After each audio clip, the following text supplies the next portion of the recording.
Yes, good morning. I'm Timothy Craig. I'm from Hershey, Pennsylvania, and I wanted to thank Dr. C and his colleagues for the invitation. I have a short presentation that I was requested to do on the importance of sleep-disordered breathing for people with allergic rhinitis. Oh, I should say just rhinitis. It would be non-allergic as well. So I do have a variety of conflicts, unfortunately so, but none of them should really interfere with my talk this morning. So the questions I had, instead of objectives, I wanted to have questions was one, is sleep-disordered breathing populations, are they enriched with rhinitis patients? Two, does improvement by treatment of the rhinitis lead to improvement of sleep-disordered breathing?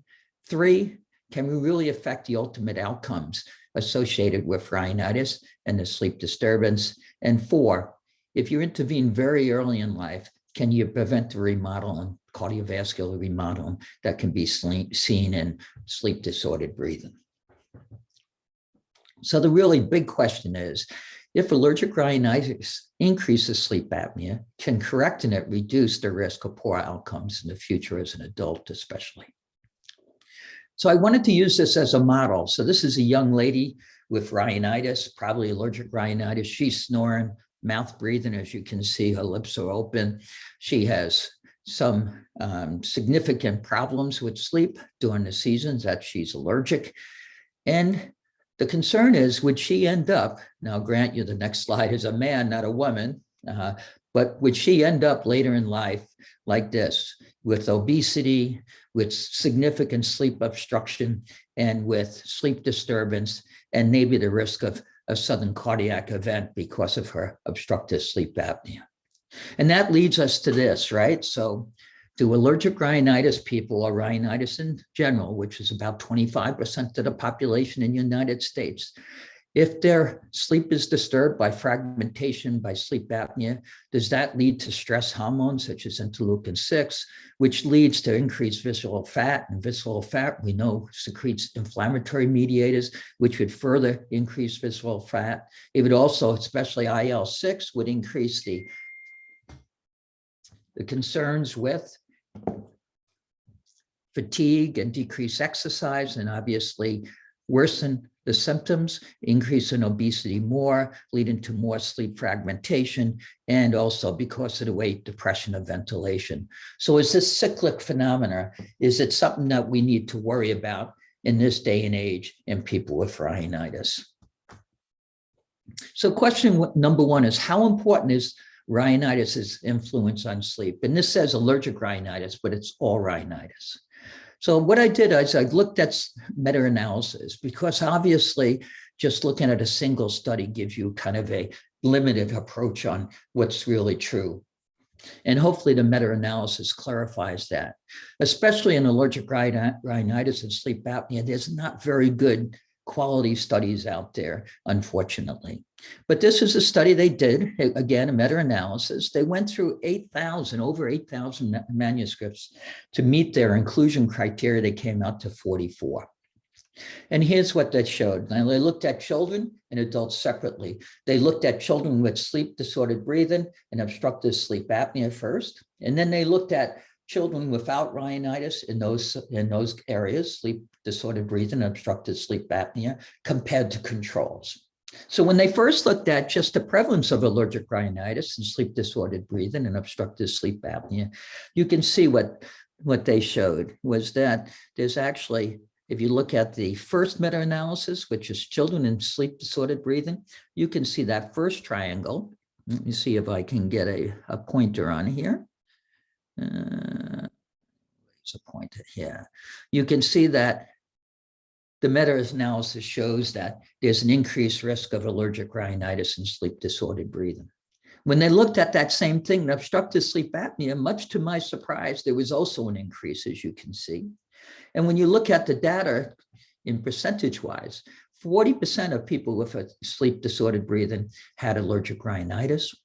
And you looked at obstructive sleep apnea, 45% of those with obstructive sleep apnea had allergic rhinitis. So when you look at these data alone, you would say, oh my God, these pools of people in sleep disordered breathing and obstructive sleep apnea, almost half of them have rhinitis. When you looked at it in adults, you see a similar thing. So again, meta-analysis, this is looking at adults with sleep disordered breathing. You can see, yeah, it seems that there is an increased risk. You look at obstructive sleep apnea, again, the same. And if you looked at the percentage, 22% of those who had sleep disordered breathing had allergic rhinitis, while 35% of those with obstructive sleep apnea had allergic rhinitis. And again, this is adults. But let's look at it a different way, which is very important. Let's look at controls. So here we're looking at rhinitis in a population without SDB or SA compared to those who do have sleep disordered breathing and obstructive sleep apnea. This is first children, and you can see they do have an increased risk of obstructive sleep apnea if you have rhinitis compared to controls, but not sleep disordered breathing, which is kind of interesting. So let's look at adults. Really interesting again. The risk of sleep disordered breathing and obstructive sleep apnea is no difference when you look at rhinitis people as compared to controls. So I think from this, we can answer question one. That is, how important is allergic rhinitis influence on sleep? And we can say in adults having rhinitis does not seem to increase the risk of sleep disordered breathing or obstructive sleep apnea, which is quite contrary to what I believed. But in children, we can say that rhinitis has an increased risk of sleep disordered breathing, mainly snoring, but not obstructive sleep apnea. So let's look at the next set. This is question two. When comparing allergic rhinitis to controls, do those with allergic rhinitis have equal sleep quality? So we're not necessarily looking at only sleep obstruction, right? And again, meta-analysis, large meta-analysis that was done, started with over 2,500 articles, narrowed it down to 27 that met all their conclusions. So this is what they showed. When they looked at sleep duration in between those people with rhinitis as compared to controls, you can see this forest plot is basically negative. That is, people with rhinitis and non-rhinitis had just about equal duration of sleep. And that was measured by activity during the night, also polysomnography, as well as self-reported. So I guess this was more watch to look at activity during sleep. So again, you can see duration was about the same in both groups. But let's look at other things. So this is looking at more subjectiveness. So if we look at the enuresis, it was greater in those people who had allergic rhinitis.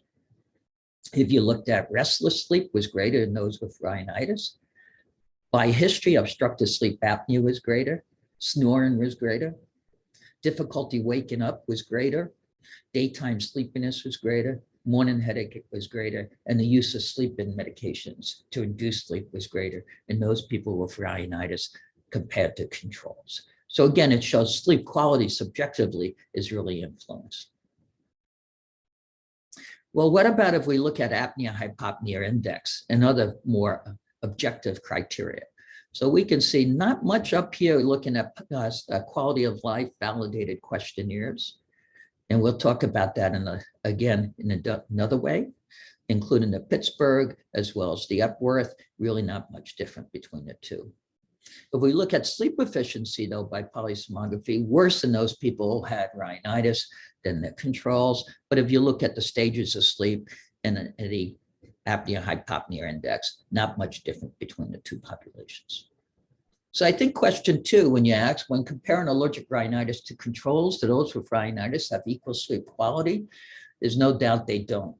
They may have similar apnea-hypopnea index, but their quality of sleep, both subjectively as well as by sonography, shows that those people with rhinitis have poorer quality sleep. So the next question, does correction of nasal obstruction result in normalization of the apnea-hypopnea index and the quality of sleep? So again, meta-analysis, very large, again, looked at just about 2,000 articles, came down to about 35 that met the inclusion. When we looked at this, they first looked at rhinitis quality of life, right? It's a validated instrument for rhinitis. And we can see that across the board, almost every one of these studies show that therapy improves the rhinitis quality of life questionnaire. And the meta-analysis shows, again, the same thing post-treatment. And these therapies include nasal steroids, antihistamines, topical decongestants. I don't think any of them were topical antihistamines, but I assume they would also show a benefit. So just about any therapy you initiate would show a rhinitis quality of life score improvement in those people who were treated versus those before treatment. If we look at the rhinitis quality of life sleep score, we see very similar data, right? Almost all the therapies, whether it's topical decongestants, nasal steroids, antihistamines, and probably also antihistamines in this day and age show an improvement. And their summary score of the meta-analysis shows definitely they work. Well, how about the Epworth Sleepiness Scale, which is more defined to look at sleep quality, right? As compared to rhinitis quality of life, or the Pittsburgh Sleep Quality of Life. Did they improve? And yes, they did. You can see treatment led to improvement, both post-therapy in both groups. And then if we look instead, though, at nasal septum correction, now this first was treatment of rhinitis. Now we're looking at more physiologic or obstructive, such as septum. They also looked at adenoids. And I guess you could also look at nasal polyps, though they didn't, but I suspect the data would be the same. Does the Epworth and Pittsburgh Sleep Quality Index change? And yes, they do. They both improve with treatment of the correction of the septum or removal of the adenoids, and I'm sure with removal of the nasal polyps as well.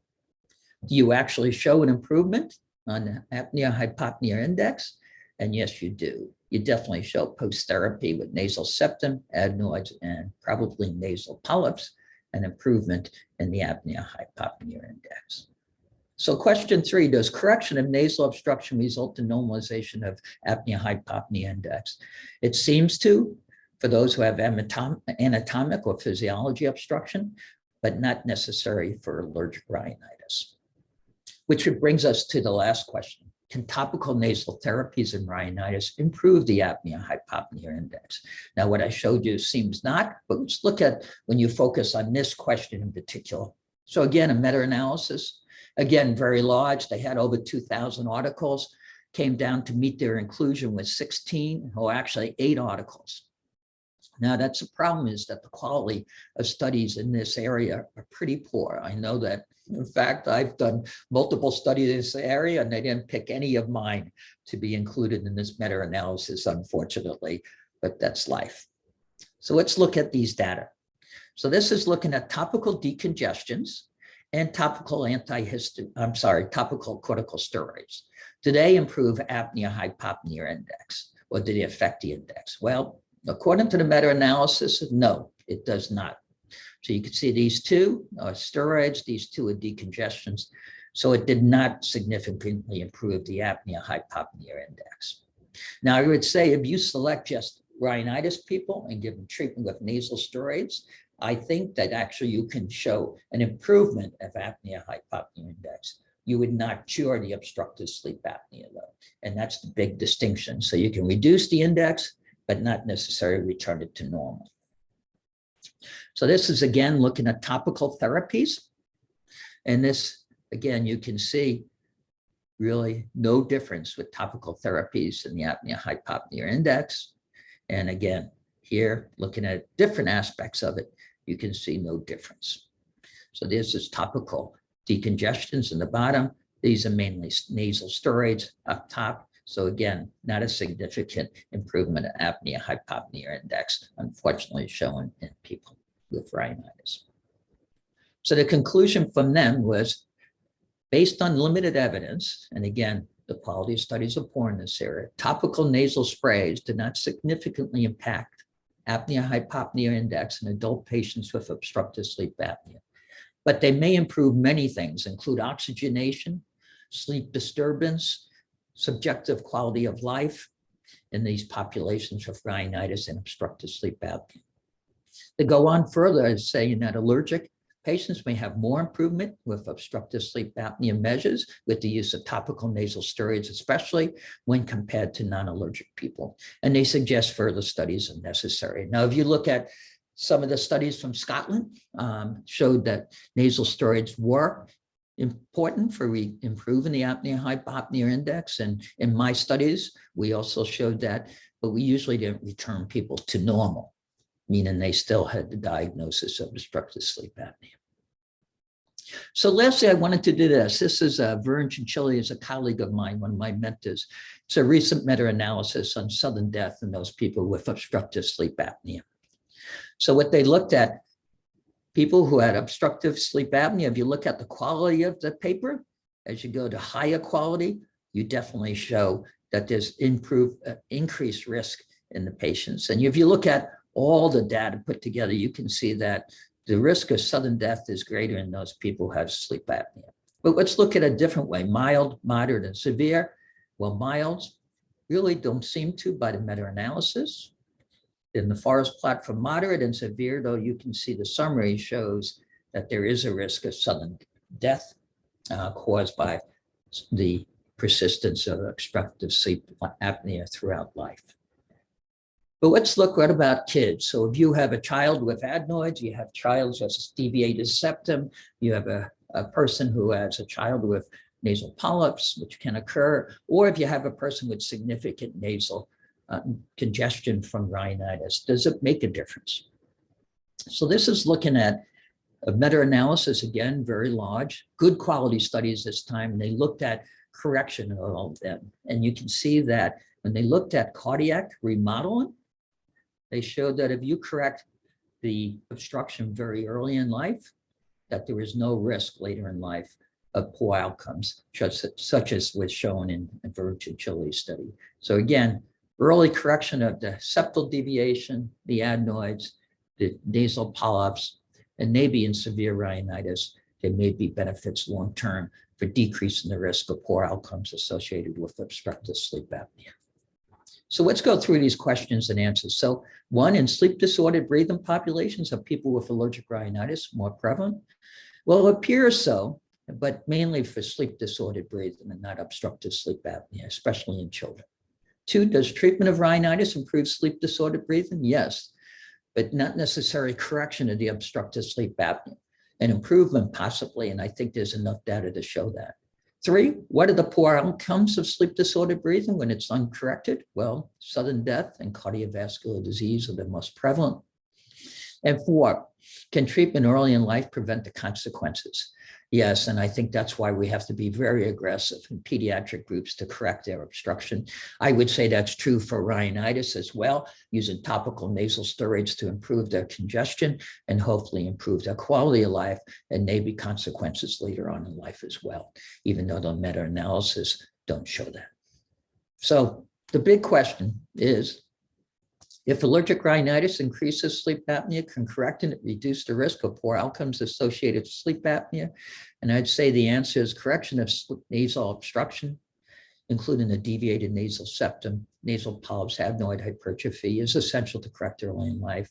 And to me, the data for rhinitis is less clear, but I believe if you have a snorer or other manifestations of sleep disordered breathing, treating with nasal steroids may make a difference in many ways, including improvement in arithmetic and English, which I did not cover, but that has also been shown in studies. So thank you so much for the opportunity to talk to you in Vietnam.